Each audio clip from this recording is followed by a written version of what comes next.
Assalamualaikum warahmatullahi wabarakatuh.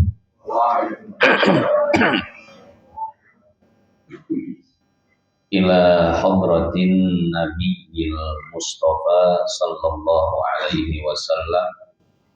Thumma ila ruhil imam Syekhul Islam Kiai Haji Muhammad Nawawi Al-Bantani wa Syekh Zainuddin Al-Malibari wa usulihim wa furu'ihim anna Allah yaghfir lahum wa yarhamhum wa yu'li darajatihim fil jannah wa yanfa'una bi asrarihim wa anwarihim wa ulumihim wa nafahatihim fid dini wad dunya wal akhirah. Syai'un lillahi lahumul fatihah. A'udzu billahi minasy syaithanir rajim. Bismillahirrahmanirrahim.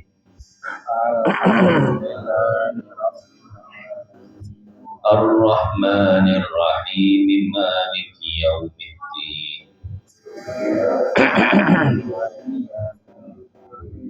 Ihdinas siratal mustaqim, siratal ladzina an'amta 'alaihim ghairil maghdubi 'alaihim waladdallin. Amin. Rabbighfir lana wa liwalidayna. Amin. Bismillah. Walhamdulillah wassalatu wassalamu ala Rasulillah Sayyidina Muhammad ibn Abdillah wa ala alihi wa sahbihi wa mawalah. Qala ta'ala yarfa'illahu alladhina amanu minkum walladzina utul ilma darajat wa qala an-nabi sallallahu alaihi wasallam man salaka tariqan yaltamisu fihi ilman sahhalallahu lahu bihi tariqan ilal jannah. Yang saya hormati dan saya muliakan segenap hadirin jamaah Wafiz Al-Amin Center, wabil khusus guru kita Bapak Kiai Haji Nur Anwar Amin beserta para guru, para orang tua, para tokoh, para sesepuh yang mohon maaf tidak bisa disebutkan satu persatu namanya, namun tidak mengurangi rasa hormat dan takzim saya kepada beliau semua. Hadirin jamaah yang dimuliakan Allah, pada kesempatan kali ini kita akan membahas tentang sholat goib. Apa itu sholat goib?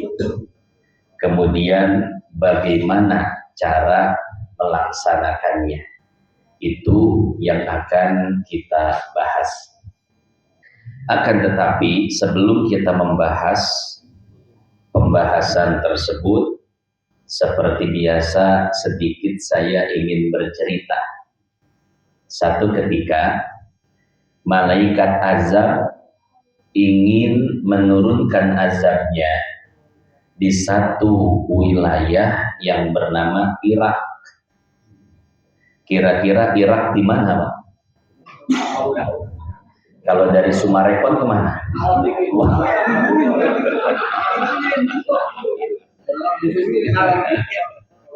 Iya, jauh, berada di wilayah Timur Tengah. Satu ketika malaikat azab ingin menurunkan azabnya di Irak. Kenapa? Karena di malam itu ada 400 orang yang sedang berzina, yang sedang bermaksiat kepada Allah. Akan tetapi sebelum ia menurunkan azabnya, tiba-tiba malaikat rahmat datang dan bertanya, "Wahai malaikat azab, ada perlu apa engkau datang ke Irak?" Maka malaikat azab bercerita, "Wahai malaikat rahmat, aku datang ke sini untuk menurunkan azab." Kenapa? Karena di malam hari ini ada 400 orang yang sedang bermaksiat kepada Allah. Kemudian malaikat rahmat mengatakan, "Wahai malaikat azab, selain 400 orang yang bermaksiat kepada Allah, ternyata malam hari ini pun ada 900 orang yang sedang beribadah kepada Allah." Jadi di malam hari yang sama ada 900 orang yang lagi tahajud. Wahai malaikat azab, oleh karena orang-orang yang beribadah di malam hari ini lebih banyak daripada orang yang bermaksiat, maka tundalah azabmu. Jangan engkau turunkan azabmu pada malam hari ini. Akhirnya negeri Irak pun selamat dari azab di malam itu. Hadirin jamaah yang dimuliakan Allah, begitu pula di daerah kita, Bekasi. Kira-kira di Bekasi banyak maksiat nggak, Pak? Iya. Bukannya kita seuzon ya, tapi indikasinya seperti itu. Ya, akses gampang, fasilitas murah. Mau zina sekarang ada aplikasinya, tinggal download, masuk, itu daftar perempuan ada semua, Pak.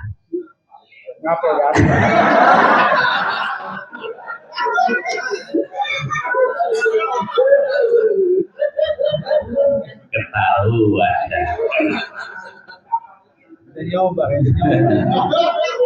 Dari mulai yang 300.000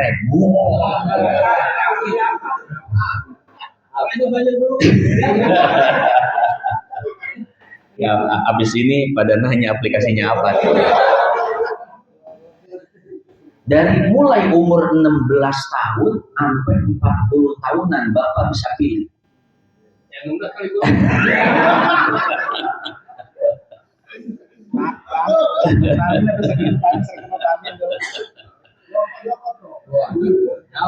Begitu dipencet, kita bisa WA-an sama dia, tawar-tawaran. Harganya gopek, kita tawar 3,5. Kalau oke, sepakat, tinggal ketemuan di mana. Akses gampang, fasilitas murah, tinggal nyewa Oyo.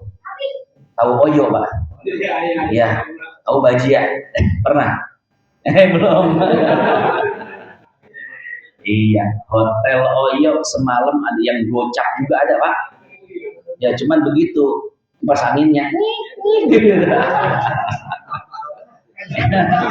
Ustaz apal banget katanya. Ya. Jadi akses gampang, fasilitas murah, itu zina, Pak. Tentu perzinahan di zaman kita lebih banyak daripada perzinahan di zaman, belum lagi judinya. Judi di zaman kita kecil dulu harus kumpul orang. Sekarang orang bisa judi di kamar masing-masing. Betul ya? Tinggal download aplikasi, punya duit goceng juga jadi, Pak. Ya. Jadi memang indikasinya seperti itu, maksiat itu luar biasa banyak di kita. Maka jangan pernah bosan untuk bangun tahajud. Barangkali dengan bangunnya kita tahajud itu jadi pertimbangan bagi Allah. Apakah Allah akan menurunkan azabnya atau akan menurunkan rahmatnya? Ya. Barangkali di Bekasi ini satu ketika ada 1.000 orang yang sedang bermaksiat. dan 1.000 orang yang sedang tahajud. Sering. Makanya malaikat azab sama malaikat rahmat tuh gimana ini? Kita suit apa gambreng ini? Tapi kata malaikat rahmat, kita tungguin satu orang lagi. Siapa? Bang Kurtubi. Dia penentuannya nih, kata malaikat rahmat. Kalau sampai dia bangun, selamat ini Bekasi.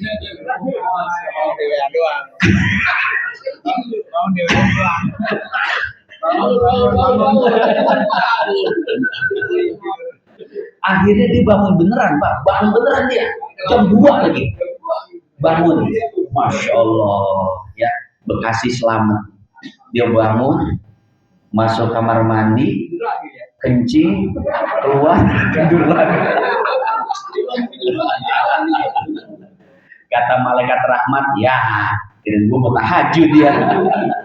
Tapi walaupun gak tahajud, tenang, sebelum masuk WC dibaca doa.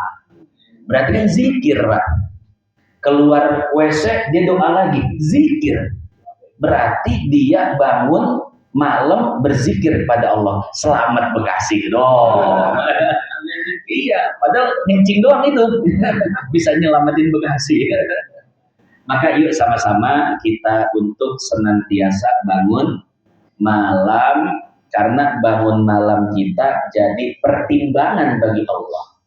Apakah Allah akan menurunkan azabnya atau akan menurunkan rahmatnya? Baiklah hadirin jamaah sekalian yang dimuliakan Allah, sekarang kita akan memasuki pembahasan yaitu tentang sholat gaib. Kenapa saya memilih materi ini? Karena berkaitan dengan saudara-saudara kita yang terkena bencana di Aceh dan Sumatera. Kita mau ke sono nyolatin jenazah kejauhan, Pak. Maka ada satu sholat jenazah di mana jenazahnya tidak ada di depan kita. Jenazahnya di Aceh, di Sumatera Barat, di Sumatera Utara, tapi kita di sini bisa nyolatin jenazah tersebut. Itu namanya sholat gaib. Sholat jenazah yang jenazahnya tidak ada di tempat. Ya. Nah, itulah alasan saya mengangkat tema ini, yaitu sholat gaib. Kitab yang akan saya baca adalah kitab Nihayatuz Zain, dikarang oleh ulama Nusantara, Kiai Haji Muhammad Nawawi Al-Bantani, orang Banten, orang Tanara. Ya, kita harus bangga punya ulama lokal setingkat internasional. Nah, kitab Nihayatuz Zain ini merupakan syarah dari kitab Qurratul Ain. Qurratul Ain dikarang oleh seorang ulama yang berasal dari India. Namanya Syekh Zainuddin Al-Malibari. Beliau ini murid Syekh Ibnu Hajar Al-Haytami. Ibnu Hajar Al-Haytami orang Mesir, tapi wafat dan dikuburkan di Makkah, di Ma'lah, ya. Jadi kalau kita lagi umroh ke Mekah, kita ziarah ke Ma'lah. Nah, dekat dengan kuburan Syekh Nawawi Al-Bantani, gak jauh di bawah jembatan itu ada kuburan Syekh Ibnu Hajar Al-Haytami. Kan Ibnu Hajar ada dua ya, Al-Asqalani, Al-Haytami. Dua-duanya masih punya hubungan guru murid. Al-Asqalani punya murid namanya Syekh Zakaria Al-Ansori. Syekh Zakaria Al-Ansori punya murid ini, Syekh Ibnu Hajar Al-Haytami. Nah, Syekh Ibnu Hajar Al-Haytami punya murid Syekh Zainuddin Al-Malibari. Nah, salah satu karya beliau dalam fikih adalah Qurratul Ain. Kemudian beliau membuat syarah sendiri terhadap Qurratul Ain, namanya Fathul Mu'in. Saya ngaji Fathul Mu'in itu 2 tahun baru hatam, Pak. Ya, 2 tahun siang dan malam, sehari 2 kali. Itu baru hatam selama 2 tahun Fathul Mu'in. Nah, selain syarah Fathul Mu'in, ada lagi syarah yang lainnya. Ini yang akan kita baca, yaitu Nihayatuz Zaid. Saya bacakan kitabnya. Bismillahirrahmanirrahim. Qalal musannif, pengarang kitab ini mengatakan, wa tasihhus sholatu, sah melaksanakan sholat, ala ghaibin an baladin, atas mayit yang tidak ada di tempat. Li'annahu sallallahu alaihi wasallam shalla 'alan Najasyi radhiyallahu anhu bil Madinati yauma mautihi bil Habasyati. Karena Rasulullah sallallahu alaihi wasallam pernah mensolatkan Najasyi ketika Najasyi meninggal dunia. Najasyi ini gelar atau julukan bagi Raja Habasyah. Habasyah itu di mana, Pak? Di Afrika, Ethiopia. Ya. Ketika Najasyi meninggal dunia di Ethiopia, maka Rasul yang ada di Madinah mensolatkan An-Najasyi. Inilah yang disebut dengan sholat gaib, sholat yang mayitnya tidak ada di tempat.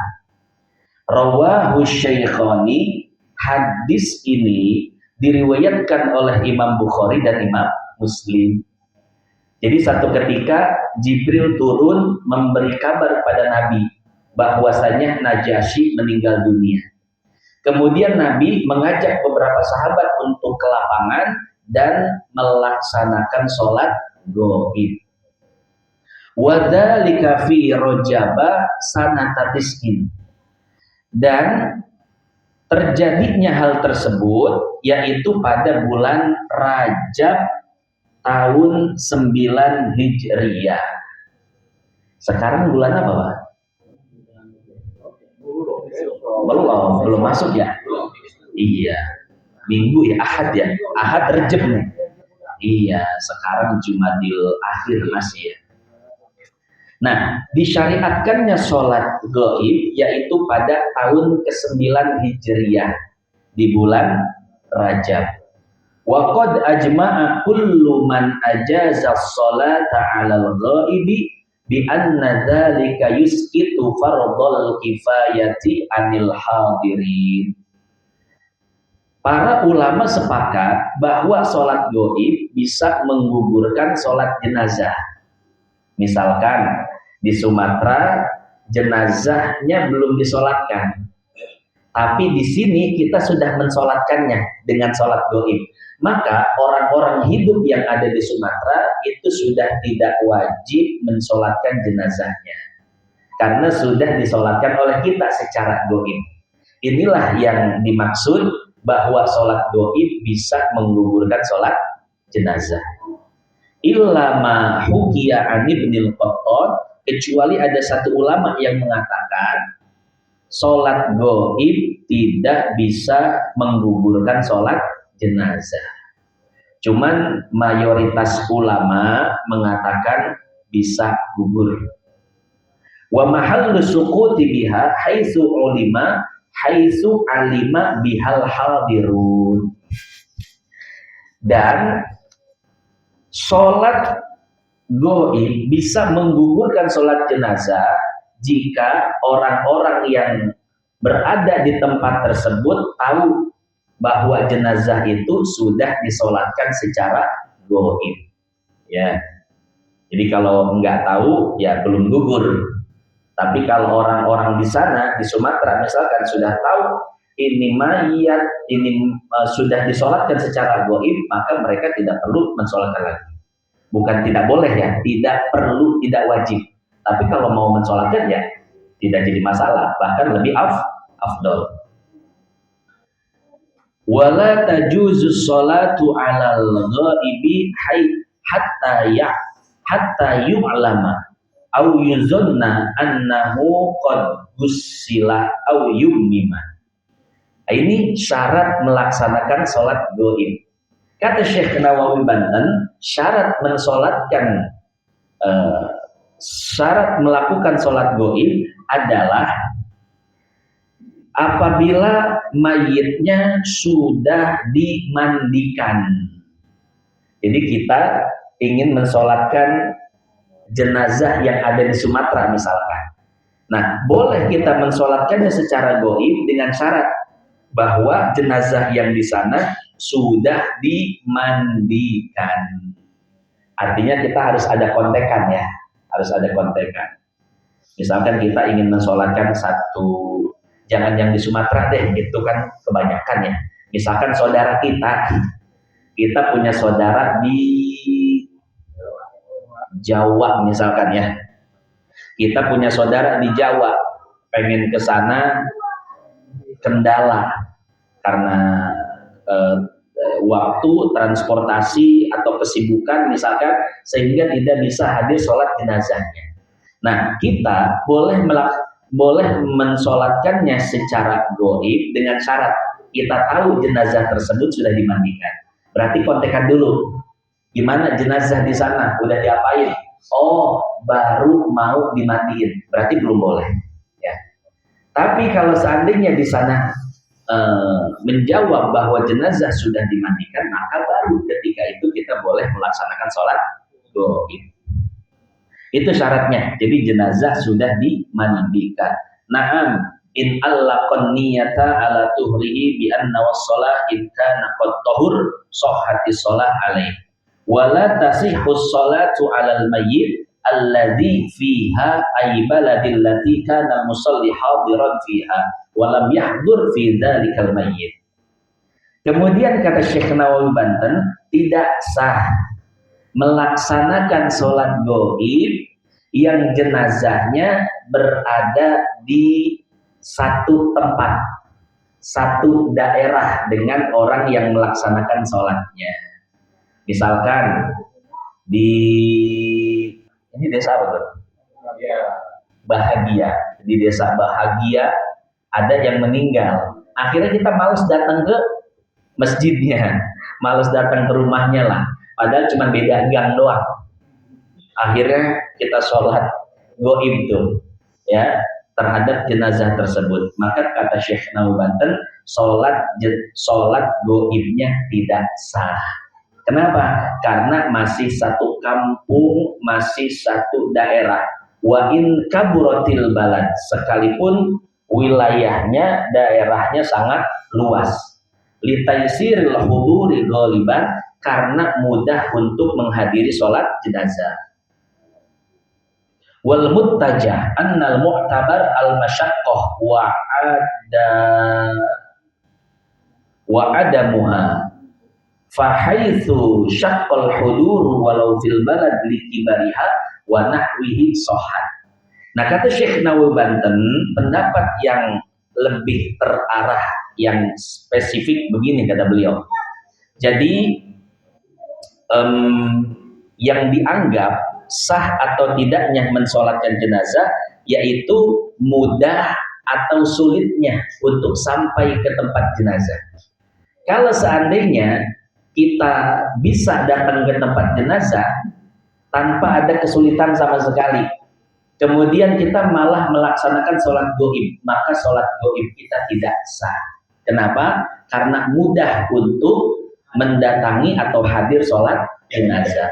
Sekalipun daerahnya sangat luas, tapi kalau mudah karena ada waktu, ada transportasi, tidak hujan, tidak longsor, maka seseorang harus menghadiri sholat jenazahnya. Tidak boleh sholat gaib, ya. Tapi sebaliknya kata Syekh Nawawi, apabila sulit untuk datang, maka boleh sholat gaib, walaupun jaraknya dekat. Misalkan cuma dari sini ke Kebalen, tapi dari sini ke Kebalen terpisah oleh banjir besar misalkan. Atau kita sulit untuk datang karena kendala apa, dan satu kendala dan lain sebagainya. Nah, maka ketika sulit walaupun dekat, maka seseorang boleh melaksanakan sholat gaib. Jadi kata beliau, ukurannya itu bukan jarak ya, tapi sulit atau tidaknya. Kalau jaraknya jauh tapi mudah, maka tidak boleh sholat gaib. Tapi kalau jaraknya dekat tapi sulit, maka boleh sholat goib. Apalagi jauh, susah lah. Lebih boleh lagi. Wahaitula walau kharija sur lam tasihha kama naqala Ushibro Milsi an Ibnu Qasim. Falau kanatil mayyitu kharija sur qariban minhu fa huwa kadakhili wal murad bil qurbi ila akhirih titik wallahu a'lam bissawab. Hadirin jamaah yang dimuliakan Allah, itu keterangan Syekh Nawawi Banten. Sekarang kita akan urut secara kronologis. Pertama, ketika kita ingin melaksanakan sholat goib, maka kita harus berniat. Bagaimana niatnya? Niatnya tidak jauh beda dengan sholat jenazah. Niatnya adalah usolli ala mayyiti. Nah, sebutin namanya tuh, titik-titik. Fulan bin Fulan. Al-goibi, tambahin tuh. Usolli ala mayyiti, sebutin nama al-goibi. Arba'a, takbir apa rokaat? Takbiratin fardol kifayati. Kalau makmum, makmuman, imam, imaman sendiri, gak pakai makmum, gak pakai imam. Lillahi ta'ala. Itu niatnya. Kalau mensolatkan satu jenazah goib. Bagaimana kalau dua? Kalau dua, usolli ala mayyitaini. Sebutin namanya, Fulan sama Fulan gitu. Al-goibaini. Arba'a rokaatin fardol kifayati billahi. Arba'a takbiratin fardol kifayati billahi ta'ala. Itu kalau dua. Bagaimana kalau tiga? 4, 5 atau banyak kayak saudara kita di Sumatera misalkan. Cuman yang jadi korban di Sumatera kan bukan cuman muslim ya, non muslim juga banyak yang jadi korban. Bagaimana niatnya? Niatnya usolli ala jami'i mauta. Sebutin tuh. Sumatera Barat, Utara, Aceh, Sibolga, dan lain sebagainya. Ya, usolli ala mauta qaryati Sumatera. Ala jami'i mauta fi Sumatera, ya. Al-goibina, al-muslimina. Nah, tambahin muslimin tuh. Ya, biar non-muslim, orang kafir nggak masuk karena kita tidak boleh mensalatkan jenazah orang kafir. Arba'ah takbiratin, hati-hati, rokaatin lagi. Suka ketuker. Fardol kifayati lillahi ta'ala. Itu niatnya. Setelah niat takbir, Allahu Akbar. Setelah takbir pertama baca surat Al-Fatihah. Kemudian setelah membaca surat Al-Fatihah, takbir kedua, Allahu Akbar. Setelah takbir kedua baca sholawat. Boleh sholawat yang paling pendek, Allahumma sholli ala Muhammad wa ala ali Muhammad. Atau yang lebih afdol, boleh sholat Ibrahimiyah. Kama shollaita ala Sayyidina Ibrahim wa ala ali Sayyidina Ibrahim sampai akhir. Setelah sholawat, maka takbir ketiga, Allahu Akbar. Setelah takbir ketiga, baca apa? Doa. Doa maghfirah. Doa minta ampun untuk jenazah. Bagaimana doanya? Paling sedikit begini, Allahumma ghfir lahu. Kalau jenazahnya laki-laki. Kalau perempuan, Allahumma ghfir laha. Itu paling sedikit, Pak. Allahumma ghfir lahu, Allahumma ghfir lahu. Kalau pengen dipanjangin, boleh. Allahumma ghfir lahu warhamhu wa'afi wa'fu anhu waj'alil jannata mathwahu wa akrim nuzulahu wa wasi' madkhalahu wa abdilhu daran khairan min darihi wa ahlan min ahli sampai akhir. Kemudian takbir keempat, Allahu Akbar. Setelah takbir keempat, boleh langsung salam dan boleh baca doa lagi. Karena doa setelah takbir keempat sunnah.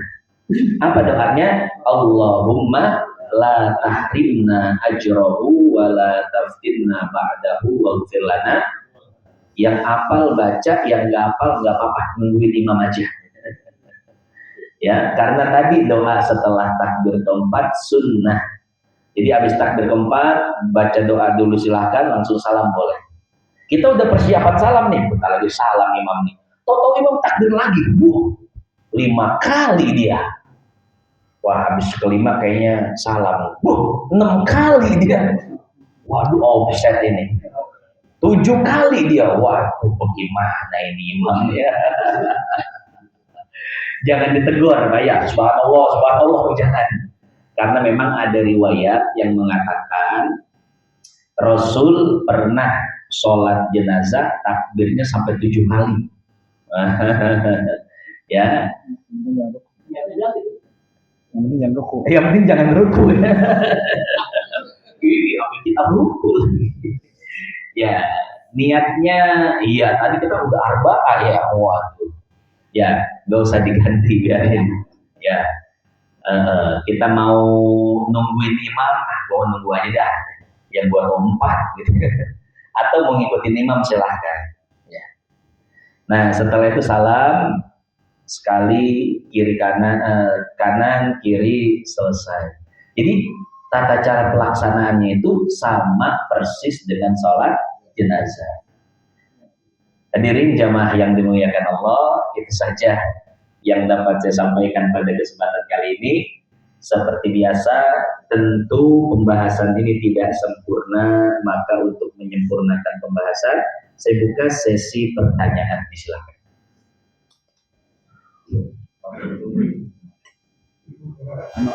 Amil.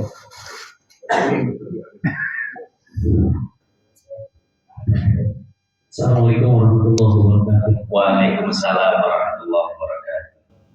Itu kadang kita sering melaksanakan sholat jenazah ya, belum goib yang hadis jenazah. Pernah satu ketika jenazahnya ada 2, cewek dan cowok. Akhirnya jamaah kasak kusuk. Gimana niatnya? Karena dalam kesempatan itu ini imamnya 12 baik. Mestinya beliau itu ya ngadep jamaah nanti ini niatnya begini. Kadang memang karena sholat jenazah itu sholat yang jarang-jarang. Banyak orang kagak hafal niatnya, apa bacaannya. Seandainya seorang imam yang bijak, rakaat pertama nanti bacanya ini, benar gampang pendek-pendek. Takbir kedua ini niatnya begini. Jadi karena jadinya akhirnya kasak kusuk gitu dulu. Ada yang ngomong sebagai pernah niatnya jadi imam aja. Solusinya begitu. Kira-kira seandainya kita pakai rumah, gimana mohon penjelasannya dulu. Kemudian yang kedua itu tadi terkait sholat goib. Kalau jenazah yang hadir kan ala haja atau ala haji, karena ada yang ngomong kalau goibnya karena di sono ala tilka gitu. Terima kasih. Assalamualaikum warahmatullahi wabarakatuh. Waalaikumsalam warahmatullahi wabarakatuh. Ya. Oh ya, saya jawab dulu ya. Jadi jika kondisinya seperti tadi, satu mayitnya laki, satu perempuan, maka domirnya huma. Ya. Usolli ala hadaini. Ya borongan boleh, satu-satu boleh juga ya. Borongan aja dah. Usolli ala hadaini al-mayyitaini. Ya. Fulan dan fulan sebutkan namanya, kemudian lanjutkan niatnya, boleh. Atau misalkan satu-satu, usolli ala hadal mayyiti wa hadhil mayyitati, ya. Nggak usah sebutin nama kalau ada di depan, karena dalam al-ashbah wa nadhahir kan, karena Imam Suyuti al-isyarah aqwa minal ibarah. Jadi kita udah nyebut ini, itu, nah itu udah cukup. Bahkan lebih kuat daripada penyebutan nama guru ya. Saya niat sholat mayit ini, mayit ono, nah, ya, arba'at takbiratin, fardo kifayatin, lillahi ta'ala. Itu sah. Atau kalau makmumnya tadi tidak tahu bagaimana cara niatnya dan imam tidak menjelaskan, maka makmum cukup berniat saya niat sholat ikut imam, aman. Berarti betul tuh, pokoknya kita ikut imam aja dah. Allahu Akbar, imam niatnya gimana kita ikut pokoknya. Itu sah juga ya. Maka sah usolli ala manawal ala manawahul imam. Saya niat sholat ikut imam pokoknya mah. Mau pakai bahasa Arab, bahasa Indonesia, niatnya mau pakai bahasa ujung, bahasa Sunda gitu. Ya pokoknya mah imam sholat bagaimana gue ikut dah. Allahu Akbar. Boleh. Ya, nah itu sah ya. Kemudian yang kedua tadi apa saya lupa. Oh iya, ya. Karena goib ya, kita nyebutnya usolli ala tilkal janazati misalkan ya. Apakah boleh? Boleh, tidak jadi masalah. Ya karena memang secara bahasa tilka dan zalika itu lil bu'di. Untuk menunjukkan sesuatu yang jauh ya. Boleh. Masalah niat sebetulnya pelafadannya bagaimana aja sah ya. Kurang lebih seperti itu. Wallahu a'lam bishawab.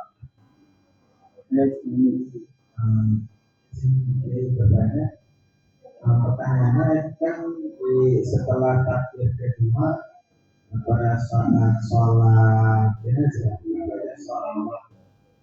Nah, biasanya kita itu membacanya sholawat yang langsung diajarkan Rasulullah SAW. Andaikan pada saat membaca sholawat itu kita pakai dengan sholawat kayak sholawat Nabiya, sholawat Ali, atau bahasa yang dibaca oleh sholawat misalkan, apakah gimana itu?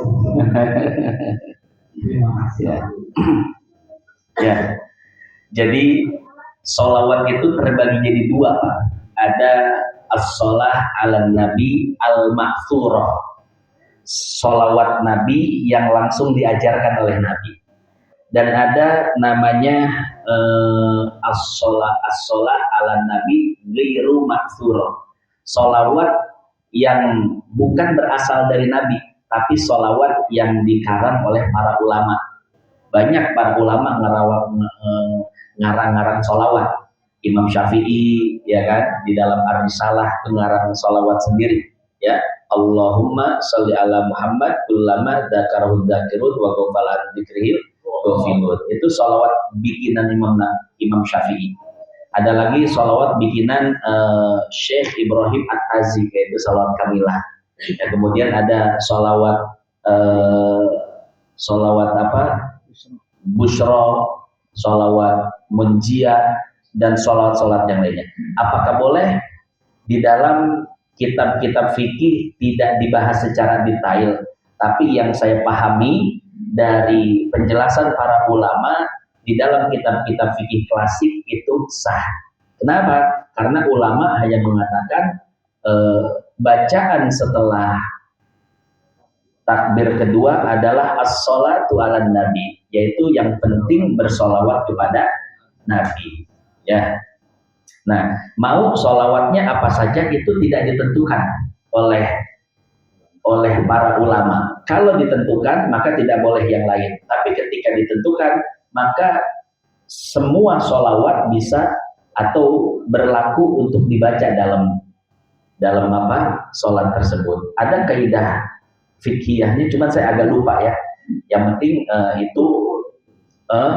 itu berlaku umum untuk sholawat apa saja. Ya. Kurang lebih seperti itu jawabannya. Jadi boleh baik sholawat yang maksurah atau sholawat yang ghairu maksurah. Tapi lebih afdolnya yang maksurah. Wallahu a'lam bishawab. Lagi. Ya, silakan. Assalamualaikum warahmatullahi wabarakatuh. Waalaikumsalam warahmatullahi wabarakatuh. Izin bertanya, yang pertama, surat gaib itu batasannya itu minimal berapa hari atau maksimalnya? lama gitu ya. Itu yang pertama. Kemudian sholat gaib apakah boleh sendirian ataukah harus berjamaah? Mungkin itu dulu ya. Dua. Terima kasih. Assalamualaikum warahmatullahi wabarakatuh. Waalaikumsalam warahmatullahi wabarakatuh. Di dalam Fathul Mu'in karangan Syekh Zainuddin kalau tidak salah, atau di dalam hasyiahnya I'anatut Thalibin. Jadi batas dari sholat gaib itu adalah ketika jenazah meninggal dunia kita sudah dalam keadaan usia balik. Ya. Jadi kita sudah balik itu jenazah tersebut baru meninggal dunia. Ya, maka kita boleh mensolatkan jenazah tersebut secara gaib. Itu batasan awalnya. Makanya kita nggak boleh sholat gaib terhadap Syekh Abdul Qadir Jailani, Sunan Kalijaga misalkan, pada Imam Syafi'i. Kenapa? Karena sebelum kita lahir mereka udah wafat. Ya, jadi batasan awalnya adalah ketika mereka wafat atau ketika seseorang wafat, kita sudah berusia balik. Ya. Nah, maka ketika itu kita bisa mensolatkan jenazah. Itu awalnya. Kapan ujungnya? Nggak ada ujungnya. Misalkan ada orang yang sudah wafat 30 tahun yang lalu. Ya, dan kita sekarang baru tahu, oh, ternyata beliau wafat 30 tahun yang lalu. Dulu gue udah balik tuh. Cuman belum sempat nyolatin beliau. Akhirnya apa? Akhirnya kita sholat gaib boleh. Contoh deh, almarhum almarhumlah Kiai Nur Ali. Beliau wafat tahun berapa, Bro? 92. Nah, tahun 92 saya masih umur 2 tahun, Pak. Saya masih umur 2 tahun. Maka sekarang saya tidak boleh mensolatkan almarhum al-maghfurlah. Kenapa? Ketika itu saya belum balik. Nah, Bapak yang di tahun 92 sudah balik, ya, dan ketika itu tidak sempat mensolatkan jenazahnya, maka sekarang boleh tuh sholat gaib kalau jauh, kalau dekat boleh sholat di makamnya. Sudah dimakamin, yaitu di depan makamnya. Sholat, usolli ala hadzal mayyiti, ya sebutin namanya almarhum, penghormatan ya, almarhum al-maghfur lahu mujad fi sabilillah Syekh Haji Nur Ali bin Hajjah Maimunah, ya. Allahu Akbar, boleh. Sekurang lebih seperti itu. Itu batasan awalnya ya. Diulang lagi, batasan awalnya adalah ketika jenazah wafat kita sudah berusia balik. Batasan akhirnya semasih kita hidup, selama itu pula kita boleh mensolatkan jenazah tersebut. Wallahu a'lam. Sapi. Oh, yang kedua ya, ada 2 pertanyaan. Apakah boleh dikerjakan sendiri atau berjamaah? Ya, boleh dua-duanya. Boleh sholat gaib sendiri, boleh juga berjamaah. Wallahu a'lam. Silakan. Bagaimana mic-nya? Ya. Bismillahirrahmanirrahim. Assalamualaikum warahmatullahi wabarakatuh. Waalaikumsalam warahmatullahi wabarakatuh. Aku menanya tadi sebagai sholat gaib di Madinah dulu ya. Nah, pertanyaan saya bagaimana apabila ada pesawat yang mungkin ke laut, ya kan? Tadi kan ada berproblemasi apakah yang hilang itu juga bisa di sholat gaib? Ya, karena misalnya kan ada sholat gaib itu pertama ada Madinah, kedua kita konfirmasi apakah sholat lain itu dari Madinah. Nah, yang kedua yang tadi Pak Guru bilang soal sholat gaib, sebutin namanya ya kan. Nah, pada saat jamaah meninggal yang banyak, apakah nama itu pakai nama daerah atau satu-satu atau gimana dari Pak? Yang mohon berjalannya. Assalamualaikum warahmatullahi wabarakatuh. Waalaikumsalam warahmatullahi wabarakatuh. Jenazah yang hilang itu boleh langsung disolatkan dengan catatan sudah tidak mungkin lagi untuk menemukan jenazahnya, ya. Jadi orang-orang yang mencari jenazahnya itu sudah berputus asa. Kayaknya jenazahnya nggak bakal ketemu ini. Kalaupun ketemu mungkin ya udah nggak bakal bisa lagi dimandikan dan lain sebagainya. Maka ketika itu boleh langsung sholat jenazah terhadap sholat gaib terhadap jenazah tersebut, ya. Dan ketika yang wafat itu banyak seperti korban banjir longsor di Sumatera, maka cukup disebutkan nama daerahnya saja. Ya, kalau kita ingin mensolatkan semuanya, maka sebutkan daerah yang melingkupi itu. Sumatera misalkan. Ya, usolli ala jami'i mauta Pulau Sumatera. Lillahi ta'ala, Allahu Akbar.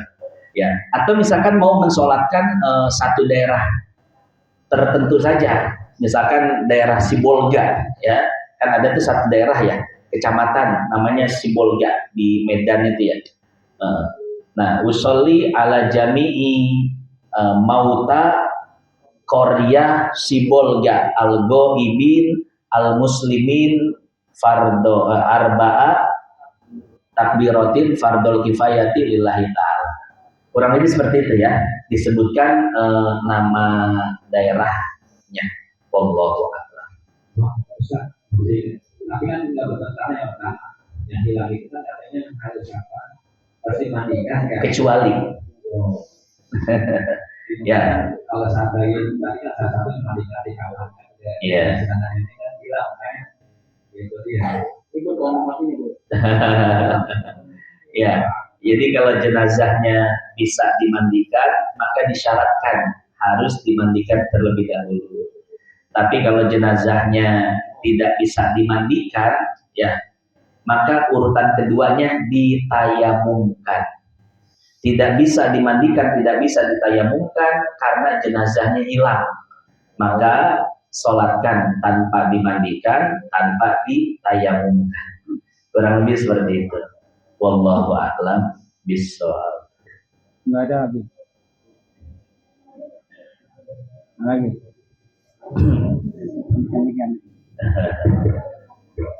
Ya, barangkali guru mau menambahkan. Nanya. Jadi saya mau nanya, yang pertama itu kan kalau yang haji, yang umrah itu kan pas setiap habis sholat fardu ada jenazah, karena disebutin amwat gitu ya, banyak gitu maksudnya, lebih dari 2 atau lebih dari 3. Nah itu si jamaah kalau niat banyak kan dia rada ribet tuh. Ya, apakah kita ajarin dan niatnya ikut imam aja gitu. Ya, soal jenazah ikut imam gitu. Jadi ini gampang dia. Kalau niat malah bisa-bisa ya. Atau memang tetap kita ajarin ini niatnya seperti ini. Cuma karena dia kan nggak tahu juga. Kalau dia nggak paham itunya komandonya. Ya kan ada komandonya dia. Selalu ala amwat gitu kan. Berarti yang sholat itu banyak. Kadang ada 1 disebut karena yang mati cuma 1. Atau kalau disebutnya laki-laki, nah cuma 1 laki doang gitu. Karena juga disebut perempuan, dia nggak tahu komando. Karena kalau diumumin tuh sama si imam, sholat jenazah perempuan 1 gitu kalau saya kita mati. Karena dia ngomongin bahasa Arab. Gitu. Nah itu solusinya bagi jamaah yang tidak paham apa ngikut imam, terus doanya Allah maghfir lahu pahum gitu ya. Ada yang kata komandonya itu tadi apa diman udah gitu. Oh iya. Ya, ini dia nggak tahu itu, nggak tahu apa perintah si imam itu apa itu sholat jenazah. Padahal itu laki-laki. Maka kadang-kadang ada cuma 1 anak-anak. Gitu. Diumumin tuh sama imamnya sholat jenazah 1 anak perempuan. Gitu. Nah, kadang-kadang dia tuh. Nah, itu si jamaah apa yang dilakukan sholat dia, ya kan? Karena anak-anak juga kan doanya nggak familiar juga, maksudnya biasa doa yang buat anak itu kan nggak biasa seperti doa yang buat orang yang dewasa. Itu apa dia ikuti takbir aja udah gitu.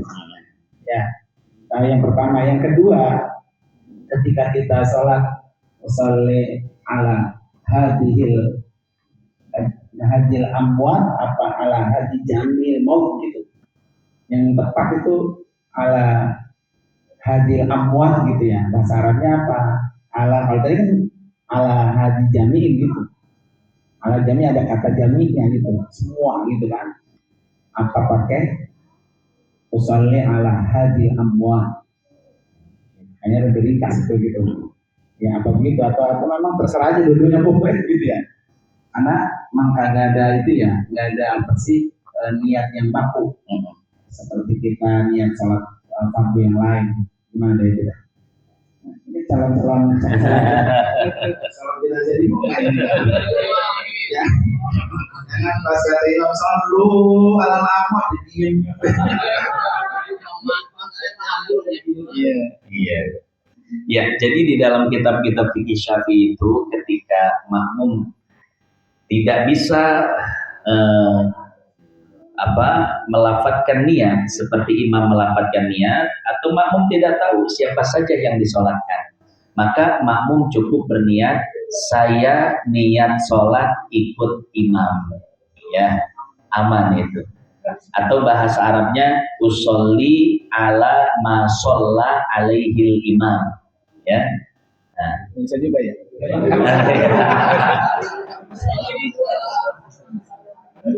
Pokoknya yang pertama tadi udah ya. Usolli kan saya niat sholat ikut imam, ya. Ya. Dalam hati. Oh. Ya. Atau bahasa ujung ya. Pokoknya gue mau sholat ikut imam. Wow, akbar. Iya, itu boleh ya. Boleh ada kata jenazahnya, boleh enggak? Saya niat sholat ikut imam atau saya niat sholat jenazah ikut imam, boleh ya. Nah, kemudian yang kedua, yang lebih afdol mana? Ketika mensolatkan jenazah yang banyak dan jenazah itu ada di depan kita, maka yang lebih afdolnya ala hadhil amwat, ya.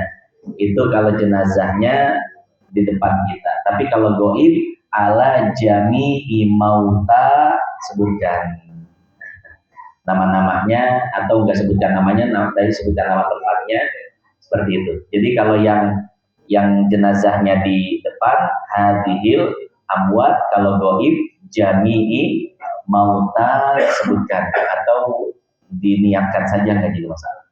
Wallahu a'lam. Nah, tadi itu yang bacaan doa-doanya kalau dia nggak tahu tuh laki atau perempuan, Iya. anak-anak pendewasa.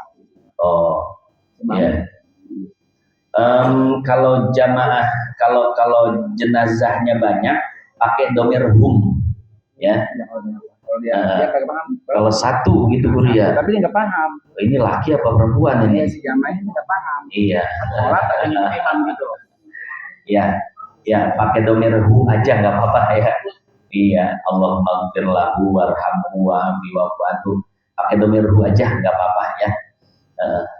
Insya Allah sah. Karena Rasul Shallallahu Alaihi Wasallam bersabda, Innama ju'ilal imamu liyutamma bih. Tugas imam adalah menyempurnakan kesalahan atau kekurangan si makmum. Jadi karena kekurangan kita tidak tahu itu jenazahnya laki atau perempuan, akhirnya kita salah ucap tuh. Padahal perempuan tapi nah insya Allah disempurnakan oleh bacaan imam. Iya. Kadang kesulitan itu yang bikin jamaah yang dari rumah pada potong, yang di masjid pada duduk. Oh gitu. Kalau sholat, karena tadi itu agak susah, nggak ada pemberitahuan. Iya. Jadi memang alangkah baiknya sebelum dilaksanakan sholat jenazah itu imam sholat jenazah sedikit menjelaskan. Dan saya sering melakukan itu. Setiap kali saya akan memimpin sholat jenazah, saya terangkan dulu, ya, terangkan niatnya. Biasanya saya bilang, saya jelaskan dulu niat aslinya, ya, pakai bahasa Arabnya artinya. Cuman akhirnya saya bilang sama sama makmum, ya udah kalau nggak bisa cukup saya niat sholat ikut imam. Nah, itu alternatifnya. Kemudian saya jelaskan satu persatu. Setelah takbir pertama baca Fatihah, setelah takbir kedua baca sholawat yang pendek aja, Allahumma sholli ala Muhammad. Tapi kalau yang mau panjang pakai Ibrahimiyah silahkan. Kemudian saya jelaskan lagi setelah takbir ketiga doa maghfirah. Bagaimana? Allahumma maghfir lahu, saya bilang. Kalau yang mau panjang silahkan. Kemudian setelah takbir keempat mau langsung salam silahkan, mau doa silahkan. Yang mau doa, doanya ini saya sebutkan. Nggak hafal doanya, nunggu imam aja nanti salam bareng. Itu saya jelaskan. Terus saya sedikit jelaskan juga biasanya posisi jenazah laki-laki dan perempuan. Ya, kalau perempuan ngadep mana, laki-laki ngadep mana, imam posisinya di mana, kalau laki-laki imam posisinya di mana perempuan. Itu nggak sampai ya 5 menit lah paling penjelasan itu. Ya, Wallahu a'lam bishawab. Oh, jenazah perempuan. Jadi jenazah perempuan itu mana? Barat, timur, utara, selatan. Nah, jenazah perempuan itu kepalanya ngadep selatan, kakinya ngadep utara. Taruh perempuan enggak, kebalik. Perempuan kepalanya di mana ini? Utara, kakinya di selatan. Ya. Laki-laki sebaliknya. Kepalanya di selatan, kakinya di utara. Nah, kenapa demikian? Ini disebutkan di dalam kitab-kitab fikih, salah satunya yang paling ringkas, paling kontemporer itu At-Taqrirat As-Sadidah. Kenapa demikian? Karena laki-laki posisi imam itu di laki-laki di kepala ya. Laki-laki di kepala. Nah, maka ketika kepala laki-laki ada di sebelah apa itu namanya? Selatan, maka sebagian besar tubuh jenazah itu ada di sebelah kanan imam. Ya. Dan imam ketika mensolatkan jenazah perempuan, maka posisinya di pantat, di pinggul.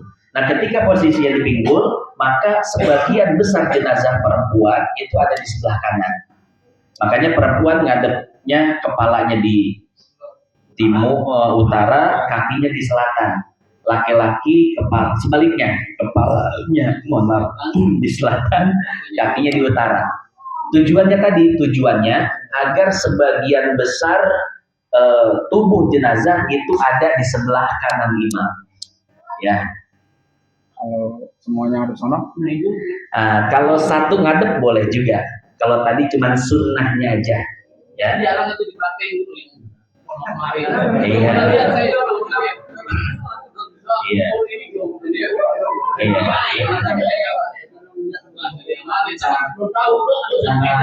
Itu cara ingetinnya juga ada di mengingetin ini maksudnya mengingetin bahwa ini sebelah sana.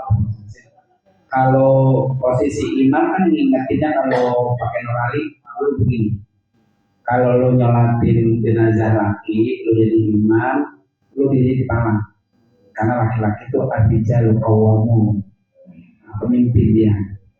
Nah, kalau lu nyolatin jadi imam perempuan, lu dirinya di perut, karena perut itu gunting. Nah, gitu. Dan ngingetinnya gampang. Kita ngingetin begitu. Karena perempuan itu gunting gitu kan. Nah, jadi di situ di pas tengahnya di perutnya. Nah, kalau tadi ngawar orang itu ini ada apa gitu maksudnya apa tuh harus dicocokkan di anggota badannya apa gitu. Iya. Ya kan? Nah itu boleh dicari tuh. Itu bisa tergambar kalau praktek. Biasanya kan kalau nyolatin jenazah ada jenazahnya, so saya tanya ini laki-laki perempuan, misalkan perempuan ternyata kepalanya ngadep selatan, saya bilang tolong jamaah dibalik ya, kepalanya ngadep utara, kakinya selatan, dan sebelah kanan perempuan itu ngadep ke kiblat. Nah kemudian posisi imam di perut atau di pinggul, saya jelaskan kenapa, agar sebagian besar tubuh jenazah itu berada di kanan imam. Nah kalau seandainya jenazahnya laki-laki, saya bilang ini laki-laki, kepalanya di mana? Ada di utara misalkan, saya bilang tolong jamaah putar di selatan, karena imam akan berdiri di kepalanya, agar sebagian besar tubuh makmum itu ada di kanan imam. Ya, Cuman ini sekedar sunnah saja. Artinya nggak dipraktekkan pun nggak apa-apa. Itu pasti ada fadilahnya. Ya fadilahnya itu sekedar melaksanakan sunnah saja. Man ahya sunnati faqad ahabbani. Barang siapa yang melaksanakan sunnahku berarti dia mencintaiku. Jadi dalam rangka mengikuti jejak langkah Nabi Shallallahu Alaihi Wasallam. Ya, tapi kalau misalkan saya nggak ini juga nggak selalu melaksanakan itu. Kalau misalkan di situ saya nggak berpuasa, saya nggak berani ngatur. Misalkan saya cuma ikut hadir doang, ya itu kan terserah kiai situ dah. Iya, jangan. Iya, iya, berantem pada. Iya, silakan. Ini kejadian yang pernah saya alami. Waktu kita nurunin jenazah, itu kan ada yang dibuka talinya, ini kan harus dibuka. Dia itu cekcok. Ini harus dibuka. Akhirnya berantem. Iya. Akhirnya nggak ada yang mau ngalah itu. Kata ini jadi nggak? Kata yang mau bilang ini jadi. Karena itu juga harus memang talinya harus dibuka ya. Karena ini harus diciumin ke dinding aja. Iya. Kemudian yang kaki itu perut. Iya. PR berarti PR. Iya, insya Allah nanti kita jelaskan lagi rinci. Tapi inti dari permasalahan itu sebetulnya harus dijelaskan mana yang wajib-wajibnya, mana yang sunnah-sunnahnya. Kenapa? Karena kita beda sikap terhadap yang wajib dan yang sunnah. Yang wajib kita harus kekeh, ya. Mau sampai ribut kita yang lebih tawar kalau yang wajib. Misalkan jenazah nggak ngadep kiblat, kalau kita anuin Pak harus ngadep kiblat karena wajib. Berantem dah gitu dah. Tapi kalau yang masalah sunnah, misalkan cuma dibuka atau enggak, pipinya tempelin ke ini atau enggak, yang sunnah udah deh, gak usah ribut, terserah lu pada yang nguburin. Kematin kagak, azan kagak. Nah, jadi pentingnya tahu tahu yang wajib dan yang sunnah, fungsinya itu di mana kita harus ribut dan di mana kita jangan ribut. Kurang lebih seperti itu. Wallahu a'lam bishawab. Ya, kita tutup dengan doa. Mudah-mudahan yang sedikit ini bisa bermanfaat menjadi tabungan kita di akhirat. Al-Fatihah.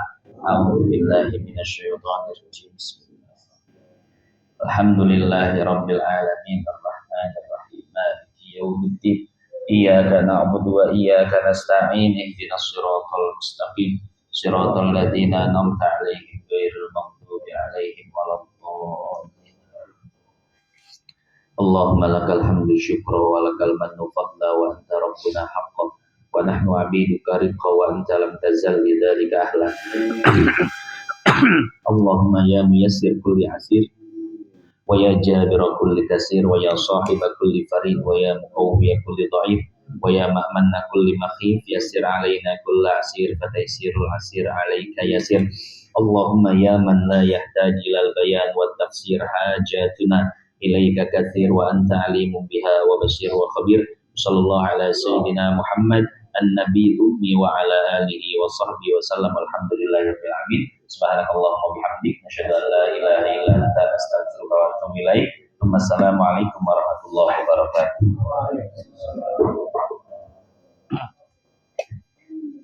Allahu akbar, Allahu akbar.